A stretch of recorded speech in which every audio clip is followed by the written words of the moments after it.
ہر 7 second کے بعد انسان کے جسم میں ایک انتہائی خطرناک جراثیم داخل ہو جاتا ہے، لیکن بغیر دوائی کھائے ہماری باڈی خود اس کو نیوٹرلائز کر دیتی ہے، ختم کر دیتی ہے۔ کیسے؟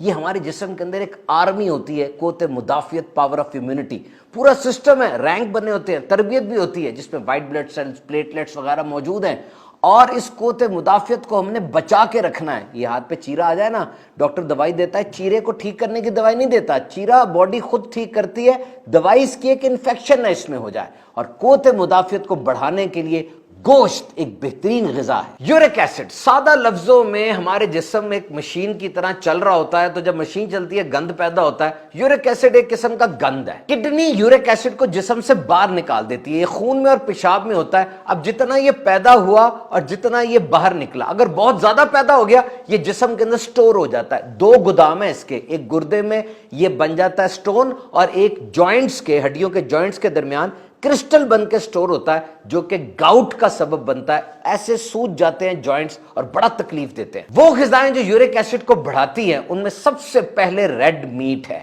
اور پھر کلیجی دیگر آرگن میٹ ہے، سوڈا ڈرنکس ہے، فرکٹوز شوگر سیرپ ہے، چنے ہیں۔ بعض دوائیاں بھی اس کو بڑھا دیتی ہیں، اور بڑا گندا کمبینیشن ایک شراب اور ریڈ میٹ کا ہے، یہ تو یورک ایسڈ کو سکائی راکٹ کر دیتا ہے۔ پانی زیادہ پئیں، یہ جملہ شاید اتنا صحیح نہ ہو، پانی کم نہ پئیں، یہ جملہ زیادہ صحیح ہے۔ ایک بڑی حیرت کی بات ہے کہ ہمیں پیاس لگی ہوتی ہے اور ہم سمجھتے ہیں ہمیں بھوک لگی ہوئی ہے۔ دن میں 10 بار کھانا کھا لیں گے، 10 بار چائے کافی پی لیں گے، پانی نہیں پئیں گے، ان چیزوں سے اپنی پیاس بجھاتے ہیں۔ 4 لیٹر پانی پی لوں گا تو میرا یورک ایسڈ سیٹ ہو جائے گا۔ او بھائی، یورک ایسڈ 1-2 دن میں تو نہیں، کئی ہفتے کئی مہینے میں بلڈ اپ ہوا ہے جا کر، اور 4 لیٹر 16 گلاس پانی پی کر آپ تو واش روم کا چکر لگاتے رہیں گے۔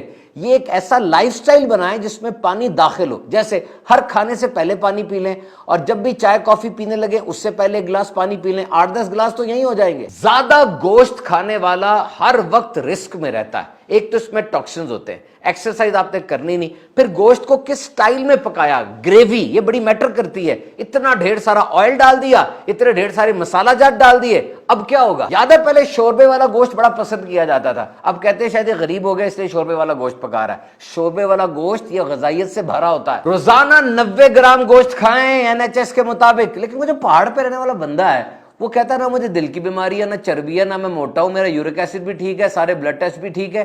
کیوں؟ اس لیے کہ ان کے گوشت کے پکانے کا سٹائل الگ ہے، بس ٹماٹر کا پیسٹ ہوتا ہے، اندر ڈال کے روٹی کے ساتھ کھا لیا، کوئی ایکسٹرا نہیں ہوتا۔ کولیسٹرول موم کی طرح کا فیٹ لائک سبسٹنس ہے جو پورے جسم کے ہر خلیے کے اندر موجود ہوتا ہے، یہ بڑا ضروری ہے۔ کولیسٹرول انسانی زندگی کے لیے ضروری ہے۔ کولیسٹرول 2 چیزوں کی گیم ہے، ایک فیٹس اور ایک شوگر۔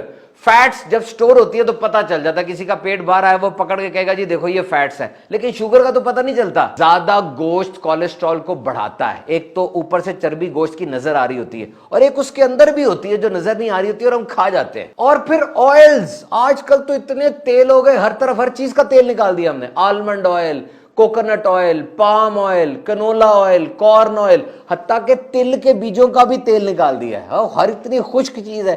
تو یہ زیتون کے تیل کے علاوہ ہر تیل کے اپنے اپنے مسائل ہیں جناب۔ گوشت ہے تو بہت ضروری، اس میں ہوتا ہے vitamin A، D، selenium, zinc, folic acid, iron, اور وٹامن B12 کا تو گوشت سب سے بڑا خزانہ ہے۔ قربانی کا گوشت فوراً نہ پکائیں، نہ فریز کریں، کچھ دیر ہوا میں چھوڑیں تاکہ اس کے اندر سے پانی نکل جائے، ڈی ہائیڈریٹ ہو جائے۔ گوشت میں سبزیاں ڈال کر پکائیں، زیادہ فائدہ ہوگا۔